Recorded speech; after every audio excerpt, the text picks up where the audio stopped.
It was a hot and humid day in central Virginia. A dad, a mom, a 5-year-old boy, and a 2-year-old girl are on a weekend trip to the local lake. Now, on arriving, the children eagerly dash to get closer to the water. A strong voice halts them from going further. "Far enough," said the dad. Neither the dad nor his small son knows that today will forever change their lives. The name of the lake is Bear Creek Lake State Park, but for today it will be Father and Son Lake. The family finds an isolated spot on the sand. It's noon and getting hotter. And the summer humidity of Virginia have Dad wanting to go for a quick swim before they go into the water as a family. The dad smiles at his wife and says, "I'm going in, I'll be right back." As the mom and 2 young children prepare their spot on the lake beach, the little boy decides to follow his dad. The mother instantly notices the young boy following the dad and calls him to come back. Dad hears the mother telling the young boy to come back. The dad pauses to see how his young son will handle the rejection of not being allowed to follow him. The little boy begins to plead his case for following his dad. After watching his little boy try to convince the mom to let him follow along, the dad returns to console his little boy. He explains to his son that he'll be right back, and they will go into the water together as they always do as a family. The small child is adamant. He wants to go with his dad into the water. The dad explains that he's going to swim out to the wooden float, and he explains that it's the deep water, and his little boy's feet cannot touch the bottom of the lake.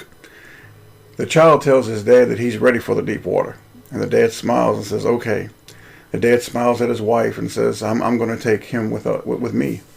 They begin walking into the water, and after about 10 yards, the water begins to reach the little boy's chest, and he becomes slightly scared, but he's okay. He grips his daddy's hand a little bit tighter. The child stops again, and the dad asks what's wrong. The child replies, "I'm getting scared, Daddy. I'm afraid I'll drown." The dad smiles with an understanding and answers, "I'll never let you down. I promise you, I'll never let you drown." Dad reminds his son that it was he that said he was ready for the deep water. The child is still very reluctant and stops again just as they had almost reached the part where the water drops off and the little boy cannot touch the bottom. And Dad asks his little boy again, "Would you like to go back?" The child gives a quick nod yes, followed by a firm nod of no. He wants to go forward.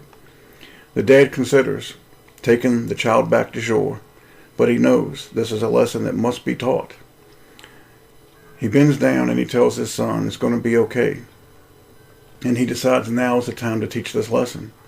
The lesson learned on this hot summer day will last a lifetime, and later on this little boy will become a man, and the moment will prepare him for the greatest moment of his life. The dad bends down again, looks into the eyes of his son, the one that he loves more than his own, and says, "I will never let you drown. I will never let anything happen to you. I love you." Now we're only a couple steps away from the drop-off point. The water's going to be over your head. You're not going to be able to touch the ground, son. I'm going to kneel down, and I'm going to be almost the same height as you, and we'll take the steps together. The child nods yes. Dad says, "When we reach the drop-off point, you grab hold of me, and I'll grab hold of you." And Dad whispers into the ear of his son again, "I promise you, I won't let anything happen to you." They take one step, then another, then they hit the drop-off point, and fear and panic of this new experience engulf the child, and just as the little one starts to lose his breath, 2 big hands grab the little one's waist and raise him safely above the water. How what had seemed terrifying and unknown now turns to tears of laughter and confidence.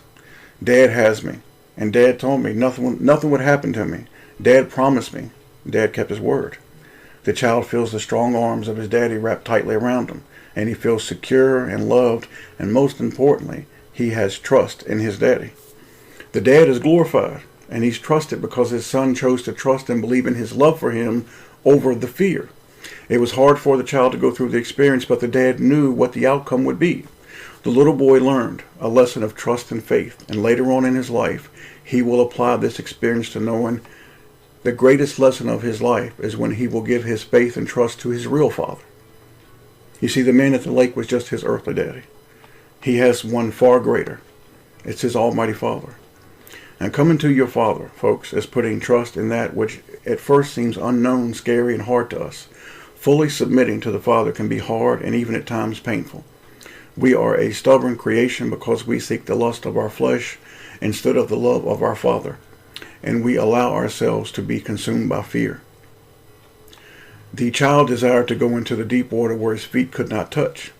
You must want to come to your Father, and in more ways than we can comprehend, you must be willing to go where your feet can't touch. And you must be willing to give your Father all your trust and know He will not let anything happen to you. And when you do this, you will find out that He will not fail you.